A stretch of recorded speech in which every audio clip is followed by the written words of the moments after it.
اسی طرح الہ وہ ہوگا جو قادر مطلق ہو، یعنی مکمل قدرت رکھتا ہو اپنی مخلوقات پر، پوری کائنات میں اس کا حکم چلتا ہو، پوری کائنات میں کوئی بھی ایک بندہ، کوئی بھی ایک ایسی چیز نہیں ہونی چاہیے کہ جس پر وہ قادر نہ ہو، جس پر اس کا حکم نہ چلتا ہو۔ اور اسی طرح الہ وہ ہوگا کہ جو اپنے تمام افعال میں، اپنے تمام صفات میں اور اپنی ہر قسم کی جو اس کی صفات ہیں، خوبیاں ہیں، اس کے اندر وہ اکیلا ہو، کسی کا محتاج نہ ہو، کوئی اس کا شریک نہ ہو، کوئی اس کا مددگار بھی نہ ہو۔ اور اسی طرح الہ وہ ہے جو ہر وقت اپنی مخلوق پر نظر رکھے ہوئے ہو، اپنی تمام مخلوق کو ہر وقت دیکھ رہا ہو، اور اپنی مخلوق پر جب چاہے ہر طرح کا انعام بھی کر سکتا ہو، ان کو نواز بھی سکتا ہو، اور جب چاہے اپنی ساری مخلوق کو تباہ کر کے ختم بھی کر سکتا ہو، اور پھر لفظ کن کہہ کر کے دوبارہ سے ان کو آباد بھی کر سکتا ہو۔ یہ ہے الہ کی خوبیاں، اور یہ تمام خوبیاں اگر کسی کے اندر ہیں تو وہ اللہ وحدہ لا شریک کی ذات ہے۔ جس طرح ہر چیز کا ایک وجود ہوتا ہے، اسی طرح اللہ رب العزت ذوالجلال والاکرام کا بھی وجود ہے۔ اللہ تبارک و تعالیٰ کی مستقل ذات ہے۔ ایسا نہیں ہے کہ ہم کہیں اللہ، ہم ایمان لاتے ہیں اللہ پر، لیکن ہم نے چونکہ اللہ کو دیکھا نہیں ہے تو ہم کیسے کہیں کہ اللہ ہے۔ نہیں، یہ لازمی نہیں ہے کہ اگر ہمیں کوئی چیز نظر نہیں آتی تو ہم اس کے وجود کا انکار کر دیں۔ تو اللہ رب العزت ذوالجلال والاکرام کا وجود ہے، اللہ رب العزت کی ذات موجود ہے۔ مثال کے طور پر ایک گاؤں کے اندر، دیہات کے اندر ایک شخص آیا جو اپنے آپ کو پڑھا لکھا ظاہر کر رہا تھا کہ تم لوگ دیہات کے لوگ ہو اور میں باہر سے پڑھا لکھا آیا ہوں، بہت تعلیم ہے میرے پاس، اور آ کر کے گاؤں کے لوگوں سے سوال کرنے لگا کہ دیکھو یہ سامنے پہاڑ ہے، تمہیں نظر آ رہا ہے؟ انہوں نے کہا ہاں ہمیں نظر آ رہا ہے۔ کہا یہ نظر آ رہا ہے، یہ اس کے ہونے کی دلیل ہے، یہ سامنے درخت ہے، یہ نہر چل رہی ہے، یہ فلاں چیزیں ہیں، یہ سب نظر آ رہی ہیں، یہ ان کے ہونے کی دلیل ہے۔ اچھا بتاؤ، اللہ پر ایمان لاتے ہو، کبھی کسی نے اللہ کو دیکھا ہے؟ تو یہ اللہ تبارک و تعالیٰ کے نہ ہونے کی دلیل ہے کہ اللہ نظر نہیں آتا، حالانکہ تم اس پر ایمان لائے ہو۔ تو تمام لوگ خاموش ہو گئے، حیران ہو گئے کہ اب اس کو کیا جواب دیا جائے۔ تو اس میں سے ایک آدمی اٹھا اور اس نے کہا یہ شخص جو آپ سے باتیں کر رہا ہے، اس کو تم لوگ دیکھ رہے ہو؟ سب نے کہا ہم اس کو دیکھ رہے ہیں۔ ایک شخص ہے، اس نے پینٹ شرٹ پہنی ہوئی ہے، شلوار قمیض پہنی ہوئی ہے، کپڑے پہنے ہوئے ہیں، اس کی یہ جسامت ہے، اس کے یہ کلر کے کپڑے ہیں، اس کے یہ جوتے ہیں، یہ ہمیں نظر آ رہا ہے۔ اس شخص نے کہا اچھا بتاؤ اس کا دماغ بھی نظر آ رہا ہے؟ تو انہوں نے کہا نہیں، ہمیں اس کا دماغ نظر نہیں آ رہا۔ تو اس نے کہا کیونکہ اس کے اندر دماغ ہے نہیں تو نظر کیسے آئے گا؟ تو یہ کوئی دلیل نہیں ہے کہ اگر کوئی چیز ہمیں نظر نہیں آ رہی تو وہ اس کا وجود ہی نہیں ہے۔ خود انسان کا دماغ کسی نے نہیں دیکھا لیکن اس کا وجود ہے، سب مانتے ہیں۔ انسان کی روح انسان کے اندر موجود ہے، کسی نے نہیں دیکھی آج تک، لیکن سب اس کا پر ایمان رکھتے ہیں، سب اس کو مانتے ہیں کہ ہاں انسان کے باڈی کے اندر روح بھی ہے، حالانکہ کسی نے نہیں دیکھی۔ اسی لیے یہ کوئی دلیل نہیں ہے کہ چونکہ اللہ تعالیٰ نظر نہیں آتے تو اس لیے اللہ کا وجود بھی نہیں ہے۔ اللہ رب العزت ذوالجلال والاکرام کا باقاعدہ وجود ہے، اللہ تبارک و تعالیٰ کی ذات موجود ہے۔ قرآن مجید کے اندر اللہ تبارک و تعالیٰ نے اپنی بعض جسم کے بارے میں بتایا ہے کہ جس طرح اللہ تبارک و تعالیٰ کی ذات بابرکات اور اللہ تبارک و تعالیٰ کے ہاتھ، پاؤں، آنکھیں اور چہرے کا ذکر قرآن مجید کے اندر آیا ہے، مگر ساتھ ہی یہ بھی اللہ تبارک و تعالیٰ نے بتا دیا ہے، جہاں اللہ تعالیٰ نے قرآن مجید کے اندر اپنے ہاتھ، پاؤں، چہرے، آنکھوں کا ذکر کیا، ساتھ اللہ تبارک و تعالیٰ نے یہ بات بھی بتا دی ہے کہ دیکھو یہ مت سمجھنا کہ جیسے ہمارے ہاتھ ہیں تو اللہ کے بھی ایسے ہی ہاتھ ہوں گے، نعوذ باللہ، جیسے ہمارے پاؤں ہیں تو اللہ کے پاؤں بھی ایسے ہوں گے، جیسے ہماری آنکھیں، ہمارا چہرہ ہے اللہ کا چہرہ بھی ایسا ہوگا، نہیں، لیس کمثلہ شیء، اللہ کے جیسی دنیا میں کچھ نہیں ہے، نہ ہی اللہ نے تمہیں اتنی عقل اور سوچ، علم دیا ہے کہ تم اللہ کے ذات کے بارے میں گمان کر سکو کہ اللہ ایسا ہوگا، ایسا ہوگا، نہیں، صرف جتنا بتا دیا گیا ہے اس پر ایمان لانا واجب ہے، اور اپنی طرف سے کوئی مثال دینا جائز نہیں ہے اللہ تبارک و تعالیٰ کی ذات کے بارے میں۔ لیس کمثلہ شیء، تمہاری دنیا میں اللہ کی مثال کوئی بھی نہیں ہے، وَهُوَ السَّمِيعُ الْبَصِيرُ، پھر بھی اللہ تبارک و تعالیٰ سنتا ہے، تم لوگ سنتے ہو جس کے کان ہوتے ہیں، اللہ تبارک و تعالیٰ سنتا ہے اور خوب اچھی طرح دیکھنے والا ہے۔ تو اس آیت سے معلوم ہوا کہ خالق اور مخلوق کو آپس میں تشبیہ، مثال نہیں دی جائے گی۔ مخلوق کے جسم اور مخلوق کے جو اعضاء ہیں ان کی جو بناوٹ، جو ترتیب ہے وہ تو ہم جانتے ہیں، لیکن خالق کے وجود اور اس کے اعضاء کی کیفیت کیا ہے اس کے بارے میں ہمیں وحی الہی نے کچھ نہیں بتایا۔ تو ہمیں جتنا بتایا گیا ہے اللہ تبارک و تعالیٰ کے بارے میں، ہمیں اس پر اتنا ایمان لانا ضروری ہے، اور اس سے آگے ہمیں بڑھنے کی اجازت نہیں ہے، اور نہ ہی اللہ تبارک و تعالیٰ نے دنیا میں کسی کو اپنا دیدار کروایا ہے کہ وہ آگے ہمیں بتائے کہ اللہ تبارک و تعالیٰ ایسا ایسا ایسا ہے، اللہ کی ذات، اللہ کی شکل ایسی ایسی ہے۔ لا تدرکہ الابصار وہو یدرک الابصار، دنیا کی کوئی آنکھ اللہ کو دیکھ نہیں سکتی، اس کے اندر یہ طاقت نہیں ہے، لیکن اللہ تم سب کی آنکھوں کو دیکھ رہا ہے کہ تم کیا دیکھتے ہو۔ تو جتنا ہمیں قرآن و حدیث میں اللہ رب العزت کی ذات کے بارے میں بتایا گیا ہے اس پر ہم ایمان لائیں گے، اور اس سے آگے ہم کوئی بھی مثال، کوئی بھی تشبیہ جو ہے اس سے ہمیں منع کر دیا گیا ہے کہ اللہ کی ذات کے بارے میں کوئی مثال یا کوئی تشبیہ نہیں دی جائے گی۔ قرآن مجید میں اللہ تبارک و تعالیٰ نے اپنی ذات بابرکت کا تذکرہ اس طرح فرمایا، وَيُحَذِّرُكُمُ اللَّهُ نَفْسَهُ وَإِلَى اللَّهِ الْمَصِيرُ، سورۃ آل عمران کی آیت ہے۔ اللہ تبارک و تعالیٰ خود تمہیں اپنی ذات کے بارے میں ڈرا رہا ہے کہ اللہ سے ڈر جاؤ، اور تمہیں اس زندگی کے بعد واپس اللہ کی طرف لوٹ کر کے جانا ہے۔ اور اسی طرح سورۃ الانعام کے اندر فرمایا، كَتَبَ رَبُّكُمْ عَلَى نَفْسِهِ الرَّحْمَةَ، تمہارے رب نے اپنے اوپر لازم کر لیا ہے کہ وہ بندوں پر رحم کرے گا۔ فوراً اللہ تبارک و تعالیٰ گناہ پر بندے کو پکڑ نہیں لیتا، بلکہ ڈھیل دیتا ہے، مہلت دیتا ہے۔ كَتَبَ رَبُّكُمْ عَلَى نَفْسِهِ الرَّحْمَةَ، اللہ نے اپنے اوپر یہ فرض کر لیا ہے، لکھ لیا ہے کہ میں بندوں پر رحم کروں گا۔ اور حدیث کے اندر آتا ہے کہ اللہ تعالیٰ، حدیث قدسی ہے، اللہ کے پاک پیغمبر صلی اللہ علیہ وسلم فرماتے ہیں کہ تمہارا رب کہہ رہا ہے، ان رحمتی وسعت غضبی، کہ بے شک میری رحمت میرے غصے پر غالب آ گئی ہے، میری رحمت میرے غصے سے زیادہ ہے۔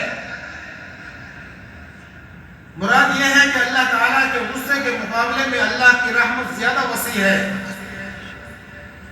اور اسی طرح ایک حدیث کے اندر ہے کہ جب اللہ تبارک و تعالیٰ نے اس کائنات کو بنا لیا، اس سے فارغ ہوئے، تو اللہ تبارک و تعالیٰ نے اپنے عرش پر لکھ دیا ان رحمتی تغلب غضبی، کہ بے شک ہمیشہ میری رحمت میرے غصے پر غالب رہے گی، زیادہ رہے گی۔ سورۃ الرحمن کے اندر اللہ تبارک و تعالیٰ نے اپنی ذات کے بارے میں فرمایا کل من علیہا فان وَيَبْقَى وَجْهُ رَبِّكَ ذُو الْجَلَالِ وَالْإِكْرَامِ، کہ یہ دنیا جو میں نے بنائی ہے یہ سب ایک دن فنا ہوگی، یہ سب ختم ہو جائے گی، اگر کوئی باقی رہے گا تو وہ تمہارے رب ذو الجلال والاکرام کا چہرہ باقی رہے گا۔ اور اسی طرح اللہ تبارک و تعالیٰ نے سورۃ البقرہ کے اندر فرمایا وَلِلَّهِ الْمَشْرِقُ وَالْمَغْرِبُ فَأَيْنَمَا تُوَلُّوا فَثَمَّ وَجْهُ اللَّهِ، مشرق اور مغرب اللہ نے بنائے ہیں، اللہ کے ہیں، تم جہاں بھی رخ کرو گے اللہ کا چہرہ وہاں موجود ہوگا۔ اور سورۃ الروم کے اندر فرمایا فَآتِ ذَا الْقُرْبَى حَقَّهُ، اپنے رشتہ داروں کا حق ادا کیا کرو، وَالْمِسْكِينَ وَابْنَ السَّبِيلِ، اور مسکین کو اپنے مال میں سے دیا کرو، اور مسافر کو بھی جو پریشان حال ہو اس کے واپس وطن جانے تک اس کا جو زیادہ راہ ہے وہ پورا نہ ہو رہا ہو، مسافر پر بھی خرچ کیا کرو، اس کو دیا کرو۔ ذَلِكَ خَيْرٌ لِلَّذِينَ يُرِيدُونَ وَجْهَ اللَّهِ، جو بندے اپنے رشتہ داروں کا حق ادا کرتے ہیں، مسکینوں پر خرچ کرتے ہیں، مسافروں پر خرچ کرتے ہیں، یہ ان لوگوں کے لیے بہت بہتر ہے۔ یریدون وجہ اللہ، جو اللہ کا چہرہ، اللہ تبارک و تعالیٰ کا دیدار کرنا چاہتے ہیں قیامت کے دن، ان لوگوں کو اس دن بہت خوشی ہوگی یہ کام کرنے کی وجہ سے۔ واضح رہے، اس بات کو اچھی طرح جان لیجئے، اللہ تبارک و تعالیٰ کے چہرے کا دیدار قیامت کے روز ہوگا، اور وہ بھی صرف اہل ایمان کو۔ اور اسی طرح اللہ تبارک و تعالیٰ نے سورہ آل عمران کے اندر فرمایا قل ان الفضل بید اللہ یؤتیہ من یشاء واللہ واسع علیم، کہہ دیجئے کہ بے شک سارے کے سارا فضل اللہ کے ہاتھوں میں ہے، اللہ جسے چاہتا ہے اس کو دیتا ہے، اللہ تبارک و تعالیٰ خوب وسعت والا اور خوب جاننے والا ہے۔ سورۃ المائدہ کے اندر فرمایا وقالت اليہود ید اللہ مغلولہ، یہودیوں نے کہا کہ اللہ کے ہاتھ بند ہو گئے ہیں، بارش نہیں ہو رہی، قحط سالی ہو گئی ہے، لوگ جانور غربت سے بھوک سے مر رہے ہیں، اس کا مطلب انہوں نے کہا، یہودیوں نے کہا کہ اللہ نے اپنے ہاتھوں کو بند کر لیا ہے، خرچ نہیں کر رہا اللہ تبارک و تعالیٰ اپنی مخلوق پر۔ تو اللہ نے فرمایا غلت ایدیہم ولعنوا بما قالوا، بلکہ ان یہودیوں کے خود کے اپنے ہاتھ بند ہو گئے ہیں، اور جو انہوں نے اللہ کے بارے میں بات کی ہے اس پر اللہ نے ان پر لعنت فرمائی ہے۔ بل یداہ مبسوطتان، بلکہ اللہ کے دونوں ہاتھ کھلے ہوئے ہیں،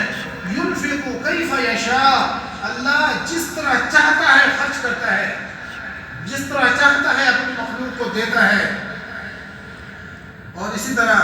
سورہ ملک کی پہلی آیت تبارک الذی بیدہ الملک وہو علی کل شیء قدیر، بڑی ہی بابرکت ہے وہ ذات کہ جس کے ہاتھوں میں ساری بادشاہی ہے، اور وہ ذات ہر قسم کی قدرت، مکمل کامل قدرت رکھتی ہے۔ حضرت ابو ہریرہ رضی اللہ عنہ سے روایت ہے اللہ کے رسول صلی اللہ علیہ وسلم نے فرمایا اللہ کا ہاتھ بھرا ہوا ہے، رات اور دن کی سخاوت سے اللہ کے خزانوں میں کوئی کمی نہیں آتی۔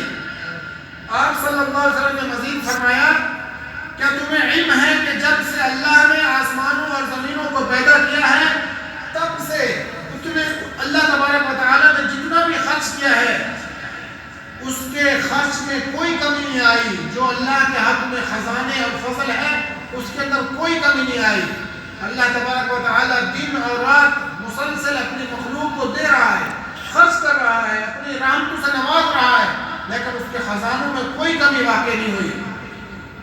حضرت عبداللہ بن عمر رضی اللہ عنہ فرماتے ہیں کہ رسول اللہ صلی اللہ علیہ وسلم نے فرمایا ان اللہ یقبض یوم القیامت الارض وتكون السماوات بیمینہ یقول انا الملک۔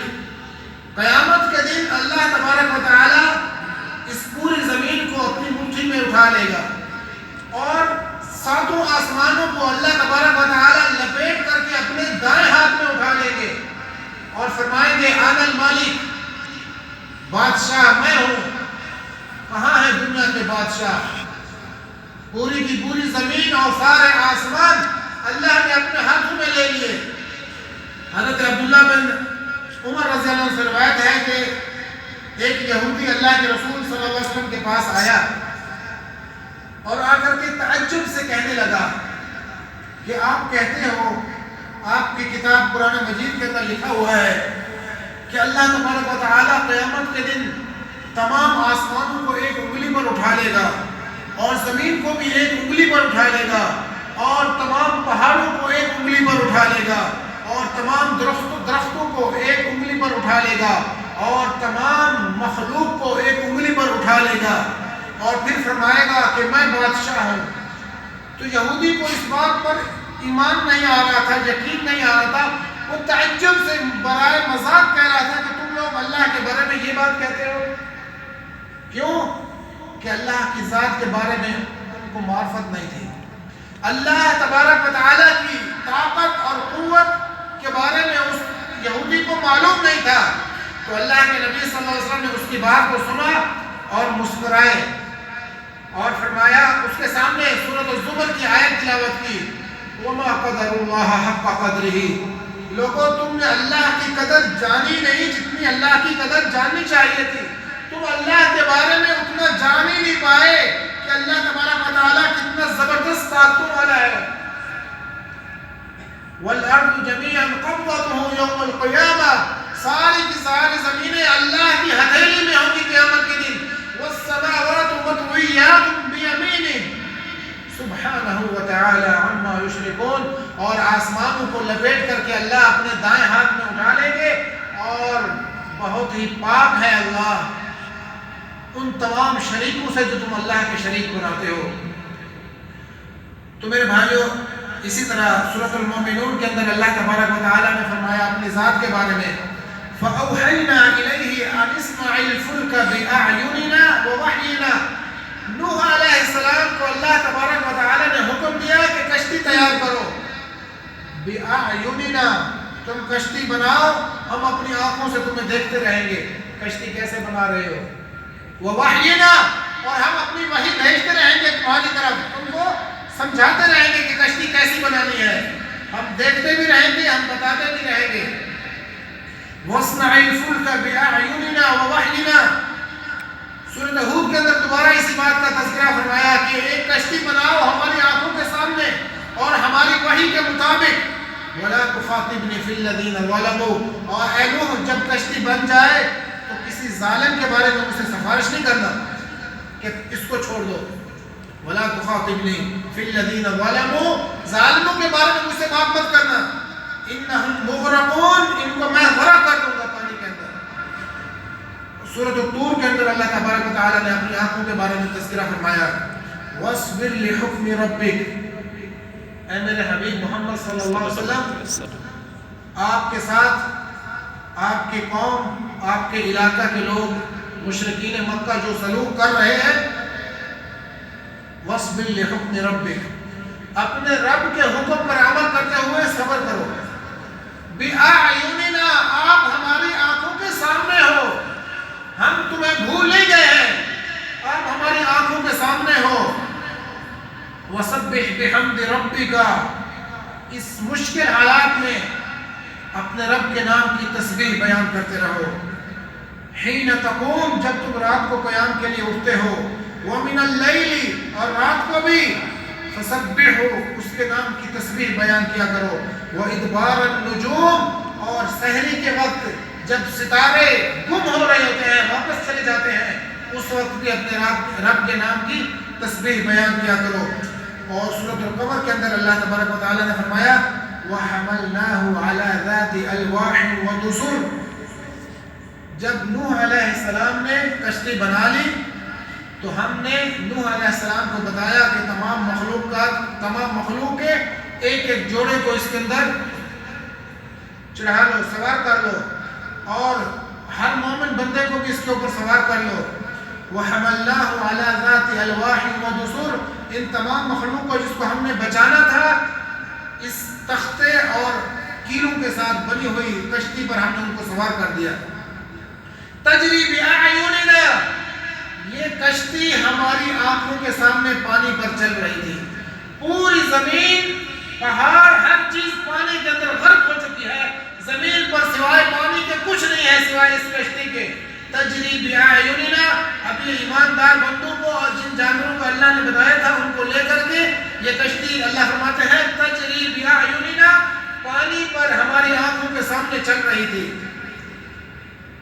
جزاء لمن کان کفر، جو اللہ کے ساتھ کفر کرے گا، ناشکری کرے گا، اس کی یہ جزا ہوگی، اللہ اس کو تباہ کر دے گا۔ اللہ تبارک و تعالی نے اپنے مبارک پاؤں کا تذکرہ بھی فرمایا ہے۔ حضرت انس رضی اللہ عنہ سے روایت ہے کہ نبی اکرم صلی اللہ علیہ وسلم نے فرمایا قیامت کے دن یلقا فی النار، جہنمی جہنم کے اندر ڈال دیے جائیں گے۔ جب سب جہنمی جہنم کے اندر چلے جائیں گے تو جہنم کہے گی وَتَقُولُ هَلْ مِن مَزِيدٍ، یا اللہ ابھی میرا کچھ نہیں بنا، ابھی میں بھری نہیں ہوں، ابھی تو میرا ایندھن بھی نہیں صحیح طرح سے بھرا۔ حل من مزید، اللہ کوئی اور جہنمی ہے تو اور کوئی مخلوق ہے جو جہنم کی مستحق ہے، اس کو بھی میرے اندر پھینکو، میرا غضب، میری آگ ابھی بھی بہت تیز ہے، مجھے ابھی اور مخلوق کی ضرورت ہے جس کو میں کھا جاؤں۔ حل من مزید، کوئی اور ہے تو اس کو بھیجو۔ حتی یضع قدمہ، تو پھر اللہ تبارک و تعالی اپنے پاؤں کی ایڑی کو جہنم کے اوپر رکھیں گے اور زور دیں گے تو جہنم فتقول، جہنم کہے گی قط قط، بس بس اب میری بس ہو گئی ہے۔ تو یہاں اس حدیث کے اندر اللہ تبارک و تعالی نے اپنے پاؤں کی ایڑی کا تذکرہ فرمایا ہے۔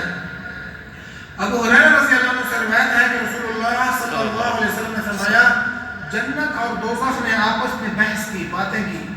دوزخ نے کہا میں متکبر اور ظالموں کے لیے خاص کی گئی ہوں۔ جنت نے کہا کہ مجھے کیا ہوا، میرے اندر صرف کمزور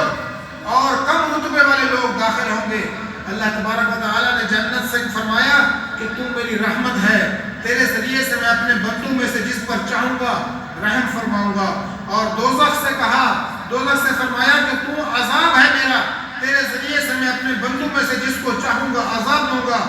چنانچہ جنت اور دوزخ دونوں بھر جائیں گے۔ دوزخ تو اس وقت تک نہیں بھرے گی جب تک کہ اللہ تبارک و تعالیٰ اپنا پاؤں مبارک اس پر رکھ کے زور نہیں دیں گے، اور پھر وہ کہے گی بس بس، چنانچہ وہ بھر جائے گی اور اس کا ایک حصہ دوسرے حصے کے اوپر چڑھ جائے گا۔ جہنم کے اندر وادیاں ہیں، طبقات ہیں، جس کو زیادہ عذاب دینا ہوتا ہے اس کو نیچے پھینکا جاتا ہے، جس کو ہلکا عذاب دینا ہے اس کو سب سے اوپر، جس کو درمیانہ عذاب دینا ہوتا ہے اس کو درمیان میں رکھا جاتا ہے۔ تو جب اللہ تبارک و تعالیٰ اپنا پاؤں مبارک جہنم پر رکھیں گے تو جہنم کا ایک حصہ دوسرے حصے کے اندر گھس جائے گا، تو جہنم کہے گی بس بس، اور اللہ تعالیٰ اپنی مخلوق میں سے کسی پر بھی ظلم نہیں کرے گا۔ جنت کو بھرنے کے لیے بھی پھر اللہ تبارک و تعالیٰ ایک اور مخلوق پیدا فرمائے گا کہ جس سے جنت کو پر کرے گا۔ اسی طرح قرآن مجید کے اندر اللہ تبارک و تعالیٰ نے اپنی بابرکت پنڈلی کا ذکر فرمایا ہے، سورۃ القلم ہے، فرمایا یوم یکشف عن ساق ویدعون الی السجود فلا یستطیعون، قیامت کا دن ہوگا، اللہ تبارک و تعالیٰ ذو الجلال والاکرام اپنی پنڈلی سے پردہ ہٹائیں گے، مومنوں کو اپنی پنڈلی کا دیدار کروائیں گے، تو جیسے ہی اللہ تبارک و تعالیٰ کے نور ظاہر ہوگا اور اللہ تبارک و تعالیٰ کا دیدار نصیب ہوگا، فوراً تمام اہل ایمان سجدے کے اندر گر جائیں گے۔ اللہ تبارک و تعالیٰ کی جلالت اور ہیبت اور عظمت کے سامنے وہ فوراً سجدے میں گر جائیں گے۔ وَهُمْ لَا يَسْتَطِيعُونَ، اس وقت بھی کچھ بد نصیب ہوں گے جن کو سجدے کی توفیق نہیں ملے گی۔ یہ کون ہوں گے؟ خاشعۃ ابصارہم، اب سارے اہل ایمان سجدے کے ہوئے ہیں، کچھ بد نصیب کھڑے ہوئے ہیں، اب یہ سجدہ کرنا چاہتے ہیں، ان کو اجازت نہیں مل رہی۔ خاشعۃ ابصارہم، آنکھیں جھکی ہوئی ہیں ذلت کی وجہ سے، وترہقہم ذلہ، اور چہرے سیاہی سے، ندامت سے سیاہ ہو رہے ہیں۔ خاشعۃ ابصارہم وترہقہم ذلہ، ذلک اليوم الذی کانوا لا یستطیعون، قالوا لا یسجدون، یہ وہ لوگ ہیں، کانوا ذلک اليوم الذی کانوا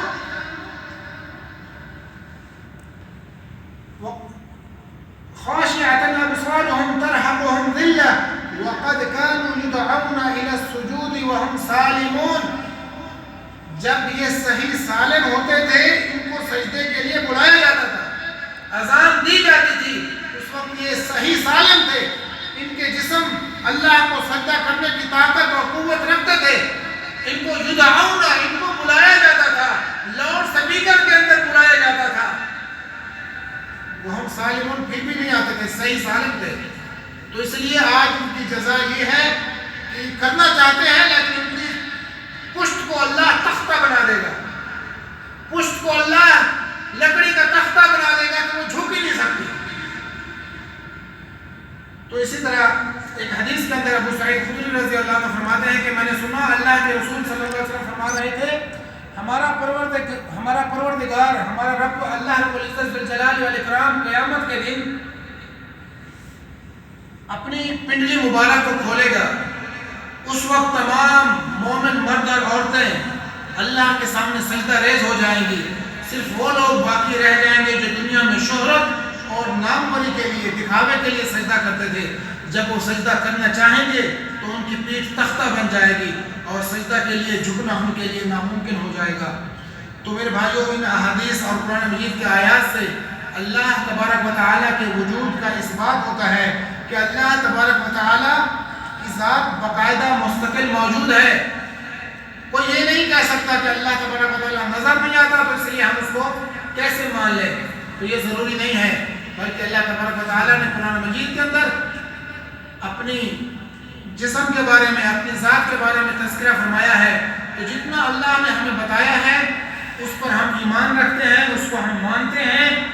اور جس کے بارے میں ہمیں منع فرما دیا گیا ہے ہم اس کے پیچھے نہیں چلتے کہ اللہ نے اپنی ذات کے بارے میں کوئی تشبیہ، کوئی مثال دینے سے منع فرمایا ہے، تو ہمارے لیے جائز نہیں ہے کہ ہم کم تر ادنیٰ مخلوق خالق ذوالجلال کے بارے میں کوئی اپنی رائے قائم کریں یا اپنی طرف سے کوئی مثال دیں۔ تو مسلمانوں میں سے بعض لوگ ہیں جو یہ جتنی آیات اور احادیث میں نے آپ کے سامنے بیان کی ہیں، تلاوت کی ہیں، وہ لوگ ان آیات کی تعبیر کرتے ہیں۔ مثلا حدیث کے اندر یا قرآن مجید کے اندر اللہ تبارک و تعالیٰ کے دونوں ہاتھ بابرکات کا ذکر ہوا ہے، تو وہ اس کو ترجمہ کو تعبیر کرتے ہیں، چینج کر دیتے ہیں۔ ان کا نظریہ، ان کا موقف یہ ہے، اگر ہم یہ کہیں کہ اللہ تبارک و تعالیٰ کے ہاتھ ہیں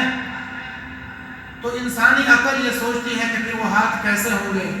اس کے لیے لازمی ہمیں کوئی تشبیہ دینی پڑے گی، مثال دینی پڑے گی، تو اللہ نے مثال دینے سے منع فرمایا ہے، تو اس لیے ہم ایسا کرتے ہیں کہ ان آیات کے ترجمے کو چینج کر دیتے ہیں۔ تو ان سے یہ بہت بڑی بھول اور غلطی ہوئی ہے کہ وہ ان آیات کی تعبیر کرتے ہیں۔